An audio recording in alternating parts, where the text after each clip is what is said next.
اور دوائی کے بارے میں کبھی کبھی یہ جا کے پڑھیں کہ یہ دوائی بنی کیسے تھی، بنائی کس نے تھی، اس پہ کتنا پیسہ خرچ ہوا تھا دوائی بنانے پہ. بلینز آف ڈالرز خرچ ہوتے ہیں ریسرچ پہ، بلینز آف ڈالر خرچ ہوتے ہیں تو کوئی دوائی بنتی ہے اور اس کمپنی کو پھر یہ حق حاصل ہوتا ہے کہ پہلے 5 سال وہ دوائی بنائے گی، کوئی اور نہیں بنائے گا، تاکہ ان کی ریکوری ہو جائے. تو دوائیوں کے بارے میں ہمیشہ پازیٹیو رہیں کہ 100 سال پہلے کوئی ایفیکٹو دوائی نہیں تھی، کوئی بلڈ پریشر کی دوائی نہیں تھی، کوئی ڈائبٹیز کی دوائی نہیں تھی، کوئی بائیپولر ڈس آرڈر کی دوائی نہیں تھی، کوئی شکیزوفرینیا کی دوائی نہیں تھی 100 سال پہلے. میں بہت پرانی بات نہیں کر رہا، فقط 100 سال پہلے.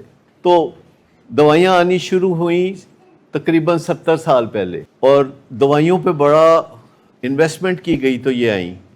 اور پہلی دفعہ دنیا میں کانسیپٹ آیا کہ کچھ دوائیاں پرائمری کرونک پروگریسو ڈس آرڈرز کے لیے بھی ہوتی ہیں جو مسلسل چلتی ہیں. دوائی کا جو ازلی کانسیپٹ ہے وہ یہ ہے کہ دوائی شروع ہوتی ہے اور ڈیفینیٹلی بند ہوتی ہے. پرانا کانسیپٹ یہ ہے کہ جو دوائی آپ کھانا شروع کریں گے پھر وہ دوائی بند بھی ہوگی، اور ابھی بھی انسان ایسے ہی سوچتا ہے.